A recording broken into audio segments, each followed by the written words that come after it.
Welcome back to our channel மாநகராசிரியர். இன்றைக்கி இந்த வீடியோவில் நம்ம என்ன இன்ஃபர்மேஷன் பார்க்க போகிறோம்னு பார்த்தீங்கன்னா, சிறப்பு டெட் தேர்வு குறித்து ஒரு முக்கியமான அப்டேட் தான்.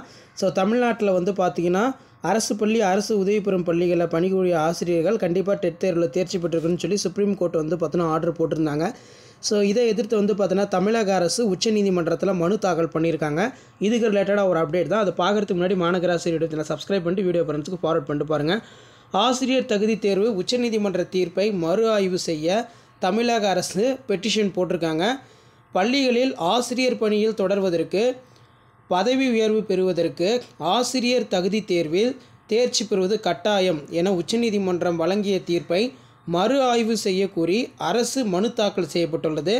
பள்ளிகளில் 1லேருந்து 8ஆம் வகுப்பு ஆசிரியர் நியமனம் தொடர்பாக ஆசிரியர் கல்விக்கான தேசிய கவுன்சில் 2010ஆம் ஆண்டில் குறைந்தபட்ச தகுதியினை விதித்தது.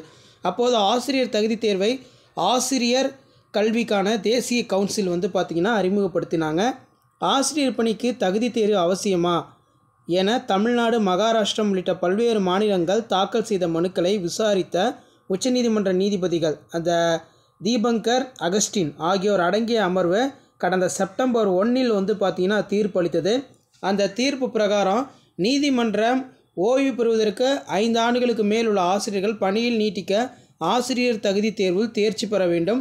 ஆசிரியர் தகுதி தேர்வில் தகுதி பெற விரும்பாதவர்கள் அல்லது தகுதி பெற முடியாதவர்கள் ஆசிரியர் பணியினை ராஜினாமா செய்யலாம் அல்லது சலுகைகளுடன் கட்டாய ஓய்வு பெறலாம். ஓய்வு பெறும் வயதை அடைய 5 ஆண்டுகள் மட்டுமே ஆசிரியர் தகுதி தேர்வு இல்லாமல் பணியில் தொடரலாம். எனினும் இந்த தீர்ப்பு சிறுபான்மையர் கல்வி நிறுவனத்திற்கு பொருந்துமா என்பதை கூடுதல் நீதிபதி கொண்ட அமர்வு விசாரிப்பதில் என்று தீர்ப்பு நீதிபதிகள் சொன்னாங்க.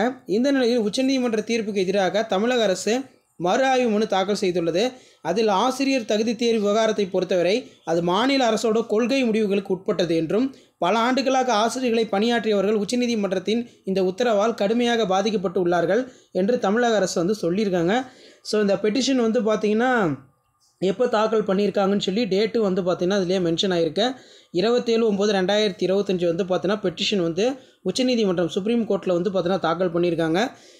இதில் பார்த்திங்கன்னா ரெஸ்பாண்டன்ட் பொறுத்த வரைக்கும் the state of Tamil Nadu school education department general secretary அப்படிங்கிற மாதிரி சொல்லியிருக்காங்க. ஸோ பார்க்கலாம் அடுத்த கட்ட நடவடிக்கை என்ன எடுக்க போகிறாங்க அப்படின்னு.